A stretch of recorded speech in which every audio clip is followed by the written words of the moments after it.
Early 1920s America is a time of prosperity and hope. It's also the start of prohibition, and people are looking for things to do instead of, well, getting sauced. Eating contests are gaining popularity, and beauty pageants too. But there's one strange spectacle that, I guess you could say, rises above the rest. It's January 1924 in Hollywood, California. A local theater owner decides that he's going to try and use some sensationalism to drum up a little more business. He decides to hire a stuntman to climb onto the theater's 100-foot tall flagpole and then just sit up there to draw attention. Who is brave or foolish enough to take this job? A man by the name of Alvin "Shipwreck" Kelly.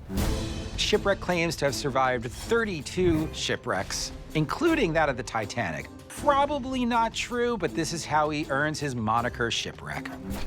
And it works. People can't take their eyes off of him. They buy movie tickets just to see if he's still up there when they get out. After 13 hours, 13 minutes aloft, he's down. It makes the papers, and now everybody wants the guy to promote their business.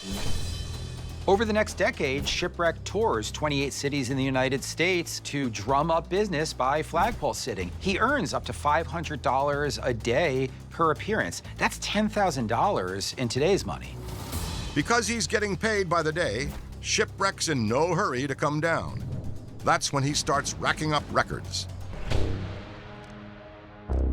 In 1927, he spends 22 days on top of a flagpole at Madison Square Garden in New York City to help promote a dance marathon. And in 1929, he spends 49 days on top of a 225-foot pole in Atlantic City's Steel Pier amidst wind, rain, and lightning. The logistics of this are endurable, but still very dangerous. With only a 13-inch bar stool cushion, rope stirrups, and thumb-sized holes to maintain balance, Shipwreck has to get creative when accounting for some other challenges. In terms of going to the bathroom, what he does is he discreetly places this tube that goes all the way down the pole to take his bodily fluids all the way to a receptacle waiting that's on the ground, so that when he has to go, you know, he can do so without anybody seeing. Is Shipwreck Kelly. Famed flagpole sitter has vowed he'll hold his perch for as many hours as it took Lindbergh to fly across Atlantic. By the late 1920s, Shipwreck is at peak popularity as the luckiest fool alive. Adults are enamored, and children want to be just like him. With that, naturally comes competition. You got guys showing up from all corners trying to outdo him, all trying to break Shipwreck's records. And then we have the beauty queen of flagpole sitters, Betty Fox.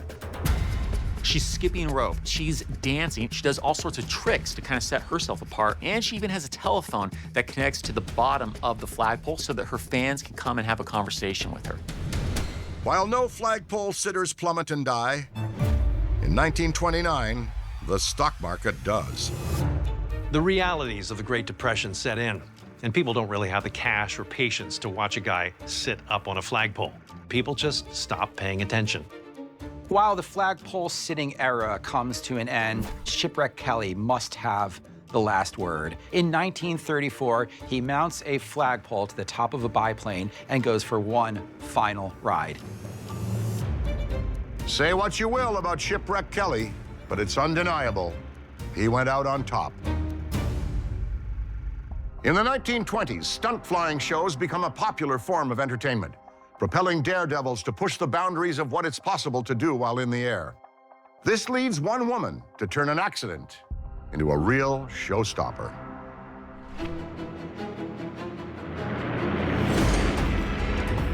Gladys Ingle is a Hollywood stunt woman. She's a daredevil. She's also the 4th woman in America to achieve her pilot's license, and she becomes the only female member of a group known as the 13 Flying Black Cats, which is a group of stunt trick flyers that perform shows in Southern California.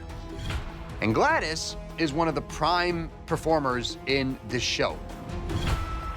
This woman has no fear. She'll walk on the wings of planes in the middle of the air. She'll stand on the wing of a plane as it's doing a loop, and she'll even shoot arrows at targets on the ground while she's flying.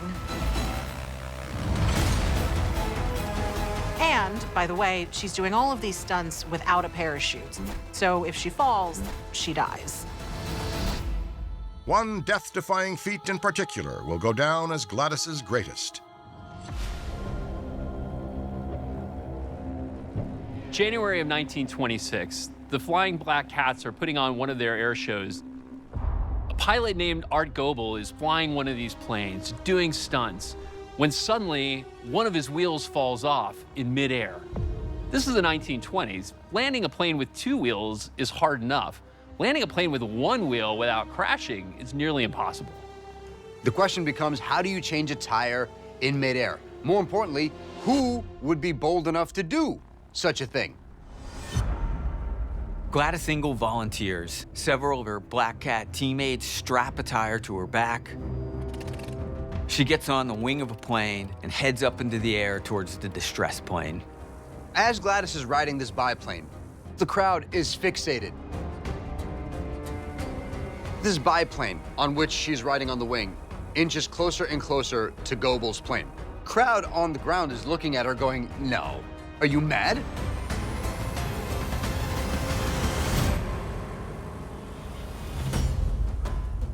She's jumping onto another plane with a tire, no parachute. She tiptoes across the wing, gets to the center of the plane, and then shimmies down the side of the belly of the plane down to the axle, and then with one arm, takes the wheel and miraculously attaches this wheel while it's in midair. Gladys makes her way back onto the wing and rides the plane all the way back down to the ground, where Art Goebel safely makes his landing. It's uncanny what just happened. The crowd is eating this up.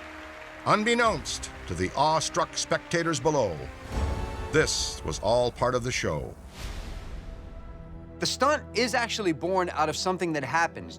During one of the practices, Art Goebel, one of the wheels fell off of his plane, and it is Gladys that goes up and changes the tire in midair. They realize this could actually be a pretty cool stunt to perform in the show. Why don't we just keep doing it? And so they do. In fact, Gladys will perform this stunt 300 times, and the audience eats it up every single time. There's nothing like a day at the racetrack, from the popcorn popping to the sound of buglers kicking things off. But this is no ordinary race. Greyhound racing has been a popular sport in the United States dating all the way back to 1919. By 1930, 67 dog tracks have opened across the United States, most of them in Florida. It's a huge spectator sport, not just to watch, but to bet on as well. A couple from Miami named Loretta and Charles David asked the question, how can we make this already popular spectacle even more spectacular? Their plan? Simple. Just add monkeys. The idea is take a monkey, put on the back of a greyhound, and essentially make a monkey jockey. Making jockeys out of monkeys isn't as easy as it sounds. Actually, it doesn't sound easy at all. Greyhounds are naturally predatory. Remember, when they're running around the track, they're actually chasing a rabbit to eat it and kill it. The challenge is taking a small mammal like a monkey and getting them not just to coexist, but to work together.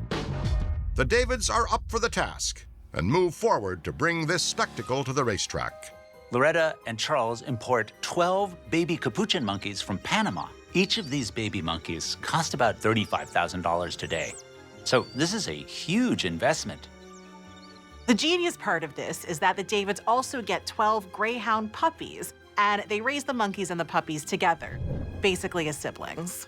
After 2 years of bonding, becoming buddies, working together every day, training, it's time for them to hit the track. The first race in Florida is held in January of 1933 in Miami. The bell goes off and they spring out of the gates. These monkeys are taking it seriously, riding the greyhounds like they're thoroughbreds. It's insane. The monkey jockeys become so popular that the Davids take them on tour all over the country. Gamblers and track owners are making money hand over fist. The monkeys, however, quite literally, work for peanuts. Despite the popularity of these races, the Humane Society does step in and deems the sport cruel to animals. Because of this, Charles and Loretta retire their monkeys at the end of the 1930s.